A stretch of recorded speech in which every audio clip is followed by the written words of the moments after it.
সংস্কার প্রক্রিয়াগুলো জনগণের যে ন্যায্য দাবি তাকে বুঝিয়ে দিতে হবে। 2 নম্বর হলো বিচার প্রক্রিয়া, তাকে বুঝিয়ে দিতে হবে। এই সংস্কার প্রক্রিয়া এবং বিচার প্রক্রিয়া যদি উনি বুঝিয়ে না দিতে পারেন তাহলে আসিফ নজরুলের বাংলাদেশে কোনো এক্সিট প্ল্যান নেই। সাউথ টাউনে হোক আপনার স্বপ্নের আবাসন, শতভাগ রেডি প্লট, সাথে সাথেই সাফ কাবলা রেজিস্ট্রি। প্রথমত ডক্টর ইউনূস শহীদ মিনারে যেতে হবে আর এগুলো প্রস্তুত করে দিতে হবে আসিফ নজরুল রেগালয়েতে।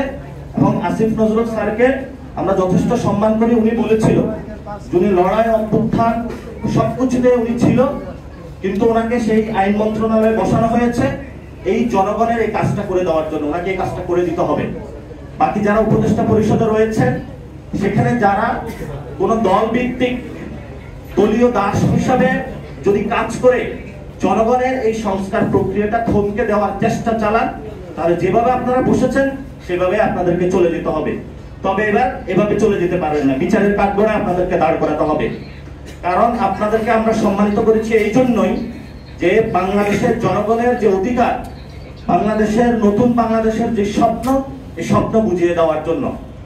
আর এটা ডক্টর ইউনূস খুবই ভাগ্যবান মানুষ। বাংলাদেশ 2.0 যেটা অথবা নিউ রিপাবলিক, এটা ওনার হাত ধরে যাত্রা হচ্ছে। উনি একজন নোবেল লরিয়েট, ওনাকে আমরা সম্মান রাখি। যারা উপদেষ্টা পরিষদে রয়েছেন তাদেরকেও সম্মান রাখি। আপনাদেরকে এই কাজটা করে দিয়ে যেতে হবে। এখন হলো আমাদের প্রতি কিছু অভিযোগ রয়েছে বা বাংলাদেশের জনমনে কিছু প্রশ্ন রয়েছে, সেই প্রশ্নগুলোর উত্তর দিচ্ছি। 5 তারিখে আমরা শাহবাগ থেকে ঘোষণাপত্র দিতে পারতাম, কিন্তু এখানে একটা বিশৃঙ্খলা সৃষ্টি ঘটানো হয়েছে। 5 তারিখে রাজনৈতিক দলগুলো কেন ক্যান্টনমেন্টে গেল? তারা এখন এসে বলছে যে 5 তারিখে সময় চলে গিয়েছে, 6 তারিখে সময় চলে গিয়েছে। 5 থেকে 8 তারিখ পর্যন্ত রাজনৈতিক দলগুলো বাংলাদেশে কোথায় ছিল? অনেক রাজনৈতিক দলের আমির ওমারা বিখ্যাত ব্যক্তির সাথে কথা বলেছিলাম। ওনারা বলল যে আমাদেরকে ক্যান্টনমেন্টে নিয়ে যাওয়া হয়েছে, ফোন দিয়ে আমরাও কিছু বুঝতে পারতেছিলাম না বাংলাদেশে কি হচ্ছে। তাহলে ভাই আপনি রাজনীতিটা করলেন কেন? জনগণের এই ইমার্জেন্সি সিচুয়েশন আপনি কোনো রেসপন্স করতে পারেন নাই। আপনি কেন ক্যান্টনমেন্টে গিয়েছেন? আপনি শাহবাগে আসতেন, আপনি জনতার কাতারে আসতেন, আপনি যখন জনতা মাঠে তখন আপনি ক্যান্টনমেন্টে। তো ক্যান্টনমেন্টে আপনি হাজিরা দিতে হয়েছে কারণ গত 15 বছরে আপনি ক্যান্টনমেন্টের পিছনে দরজা দিয়ে হাজিরা দিয়েছেন।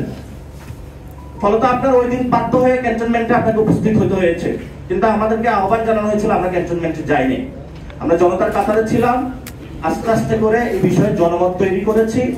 কনসেনসাস কমিশনের মাধ্যমে কিভাবে বাংলাদেশে একটি নতুন রিপাবলিক নিয়ে আসা যায় সেই প্রচেষ্টাটা আমরা চালিয়ে যাচ্ছি। ফলত এই দায়ভারটা আমাদের নাই, দায়ভারটা হলো যারা ক্যান্টনমেন্টে যে রাজনৈতিক দলগুলো উপস্থিত হয়েছে তাদের, এবং ইতিহাসে তাদের এই দায়ভারটা নিতে হবে। আর যদি দায় মুক্তি পেতে চান তাহলে এখনো সময় আছে। এই সংস্কার কমিশনের যে রিপোর্টটা এসেছে সেটা জনগণের প্রাপ্য হিস্সা, যেটা সাইন করে এবং বাস্তবায়ন প্রক্রিয়া গিয়ে জনগণকে আপনারা বুঝিয়ে দিন। এখন এই সংস্কার প্রক্রিয়া যদি আমরা বাংলাদেশে এস্টাবলিশ বা বাস্তবায়ন করতে না পারি তাহলে কি হবে? বাংলাদেশে 1 নম্বর একটা গৃহযুদ্ধ হবে। এই গৃহযুদ্ধের মাধ্যমে বর্তমান যে জিওপলিটিক্যাল সিচুয়েশন রয়েছে, আমরা এই গৃহযুদ্ধের ভার নিতে পারবো না। ফলত রাজনৈতিক দলের কাছে আমাদের আবেদন যে আপনারা বাংলাদেশের জনগণকে কোনো গৃহযুদ্ধের মধ্যে ফেলে দিবেন না। 2 নম্বর বিষয় হলো বহিঃশক্তির ইনফ্লুয়েন্স গুলো আরো বাড়ার প্রক্রিয়াগত কাজ চলছে। সেই জায়গা থেকে আমরা বলবো আপনারা লন্ডন হোক, তারপরে হলো ওয়াশিংটন হোক অথবা বেইজিং হোক, কোথাও দৌড়াদৌড়ি করবেন না। Dhaka is the prime. Dhaka হলো আমাদের সেন্টার।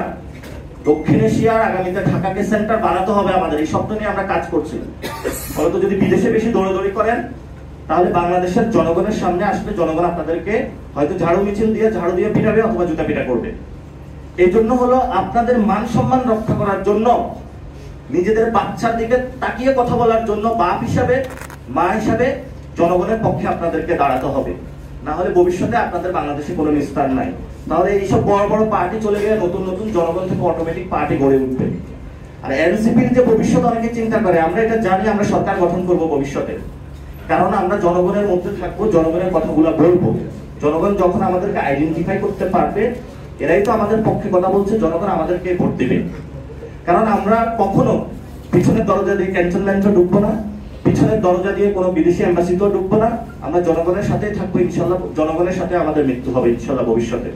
ফলে এই জনগণের শক্তিকে যারা ব্যাহত করতে চায় জনগণের কনস্টিটিউশনকে বাদ দিয়ে কোনো দলীয় কনস্টিটিউশন বা ধর্মীয় কনস্টিটিউশন বা কোনো ব্যক্তির কনস্টিটিউশন যদি বাংলাদেশে কেউ কায়েম করতে চায়, বাংলাদেশে তাদের জায়গা হবে না। আর সামনে ইলেকশন আসতেছে, ইলেকশন তাহলে কেমন ইলেকশন হবে? ইলেকশন এটা হলো লাউ কদুর ইলেকশন। লাউ হলো বিএনপি, কদু হলো জামাত।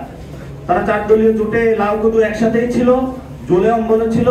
লাউ তরকারি খারাপ না, কিন্তু আপনারা যে লাউ কদু ইলেকশন করতে যাচ্ছেন, সেই লাউ কদু ইলেকশনের আগে অনেকগুলো প্রসেস আপনাদের লাগবে। এই জন্য হলো আমরা বাংলাদেশে কোনো এই লাউ বিএনপি আর কদু এই জামাত এই দুইটার কোনো ইলেকশন দেখতে চাচ্ছি না। এটা হলো নিজেদের মধ্যে একটা আন্ডারস্ট্যান্ডিং করে একই জোটে ছিল, এখন এসে একটু ভং ধরেছে যে আমরা বিরোধী, তোমরা সরকারে। এই ধরনের জিনিসগুলো বাংলাদেশের সামনে আরো বেশি স্পষ্টত হবে। আর একটি দল তো তাদের হলো এক পা দিয়ে রেখেছে ইন্ডিয়ার মধ্যে, আরেকটি দল দিয়ে রেখেছে এক পা পাকিস্তানের মধ্যে। এই জন্য ছাত্রদের মধ্যে বা বাংলাদেশের জনগণের মধ্যে নতুন করে স্লোগান তৈরি করতে হয়, যেটা হলো অনেক দলেই আপনাদের সামনে স্লোগানগুলো নিয়ে এসেছে। আমরা দিল্লিও চাই না, আমরা পিন্ডিও চাই না, আমরা আসলে ঢাকাকে চাই।